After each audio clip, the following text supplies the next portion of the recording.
While in WWE there is a script for each segment and promo, 99% of the superstars strictly follow what was previously written. But is there a minimum number of superstars who have genuinely gotten angry during a promo and started to say or do things that were not in the original script?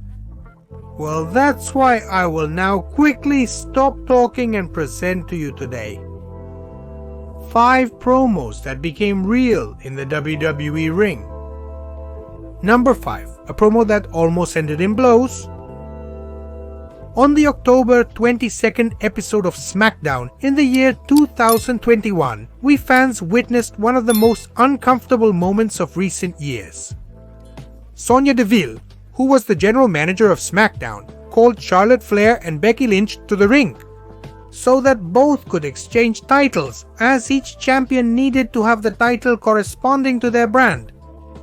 The ego of both wrestlers made neither want to give up the title, as according to a strong backstage rumor, Becky Lynch wanted to take advantage of this moment to lift both titles at once in front of the public. Charlotte, when handing over her title, realized that Becky Lynch wanted to take it, and that's how Charlotte Flair prevented it and ended up sending it to the floor.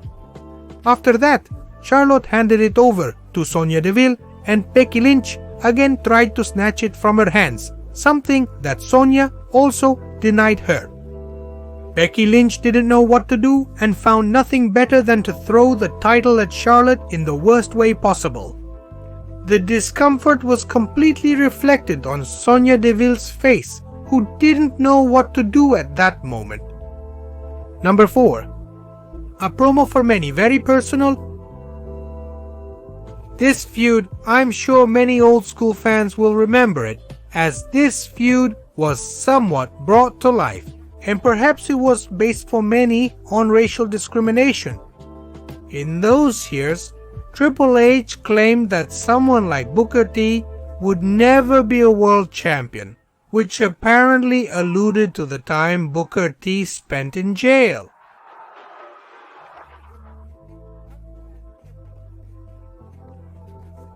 But the fans took it another way. They thought that Triple H was referring to Booker T because of his skin color. This caused quite a stir, especially in the American press, who pointed out that WWE would be basing a feud on racism. This whole story did not improve at all, and the fact that Booker T did not end up winning his match at WrestleMania, let alone the World Championship, made this situation worse. Number 3. The heated duel between Tiffy and Charlotte. On the Friday program of April 4th of the year 2025, Tiffany Stratton and Charlotte Flair were invited to a SmackDown ring segment. All this to promote their big match for WrestleMania 41 in the city of Las Vegas. At that time, Wade Barrett was in the middle of both and specifically asked Charlotte why she had chosen Tiffany Stratton. This would lead to a verbal war between the two, in a real way. Multiple reports came out to confirm that what Charlotte Flair and Tiffany Stratton said to each other in the ring was not scripted at all. Things started to get heated between the two, especially when Tiffany Stratton reminded Charlotte Flair that she was in the shadow of Ric Flair and was even the daughter of nepotism. Meaning to say that if she is in WWE and everything she has achieved, she has done purely because of her father. Charlotte Flair's uncomfortable expression was evident to all WWE fans. In fact, the audience was on Tiffany Stratton's side, and when Charlotte Flair spoke, they wouldn't let her speak. This would ultimately culminate when Tiffany Stratton would tell Charlotte Flair to her face that after WrestleMania 41, she would end up as she is in real life, completely alone. In turn, Tiffany Stratton also mentioned Charlotte Flair's brand. "What is your brand?" 0 to 3 told him, meaning to say that none of the marriages he has had have lasted, and he has ended up separating 3 times. The look on Charlotte Flair's face was a mix of anger, and she didn't even know how to respond. The first thing that came to Queen Flair's mind was to tell him that Ludwig Kaiser, Tiffany Stratton's partner, was sending her direct messages on Instagram. This would really confirm that this verbal war was happening in a real and direct way. Apparently, if Tiffany Stratton also threw several direct darts at Charlotte Flair, it seems Ludwig Kaiser could be the main reason for this hatred they both are having. Wow. Apparently, Charlotte Flair didn't know what else to say.